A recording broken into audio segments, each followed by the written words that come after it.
Welcome to the Justify dashboard and medical practice user. Today's video is going to be a tutorial on how to submit a PGX Justify requisition. First, we'll move over to our left-hand side, pulling down the Justify tab, selecting on PGX. Other ancillaries, as they're accepted, will be available here as well. First tab is the basic eligibility tab. When it asks the question, has the patient had a pharmacogenetic test in the past? In this case, the answer being no, please select gender and ancestry and the insurance company that's active for that patient. For the purpose of this demo, we'll choose mock payer for testing in order to get a result. Ordering user will be displayed. Location, if multiple, please check. If provider, if multiple, please check. And we'll add a new patient for the purposes of this tutorial.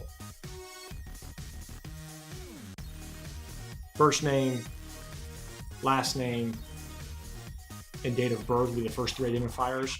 The fourth identifier is the insurance plan start date.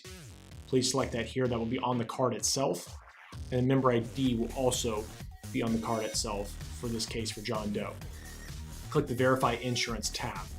The information that is now populated below will be based on John Doe's active insurance. So in this case, he does have active out-of-network insurance for this laboratory's contracts. In this case, lab preferences showed the system that the patient's unmet deductible is too high. So therefore, it will give the options to stop requisition, it'll display a cash price, or it'll ask if the patient and provider want to proceed even though there's high insurance deductibles. If this parameter here, an unmet deductible, was less than the lab preferences, then in this case, there'll be no options here, select only move on. So in this case, we'll go ahead and proceed yes to high insurance deductibles, and we'll go ahead and click next step. Medications tab is next. Choose the medications that the patient is currently on or the ones that the provider is considering giving treatment of. Go ahead and pick two and show you the radio buttons that change and move around. Pharma history is the next tab. Which of these is true for the patient? Medical history is next. Which of these is true for the patient? And then here we go to the diagnosis codes that are available and selected. So the selected codes are the ones that are shown here.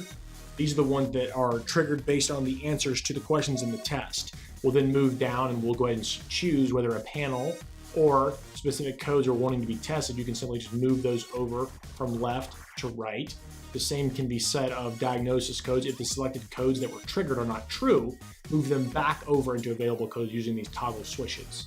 You'll then justify your requisition. In this case, you got a yellow light, so the patient does meet medical justifications based on the information provided. You'll then go ahead and generate your letter of medical necessity, of which the provider ordering the test will need to sign, and then you go ahead and submit that test. That's how you perform a pharmacogenetics test requisition inside of Justify.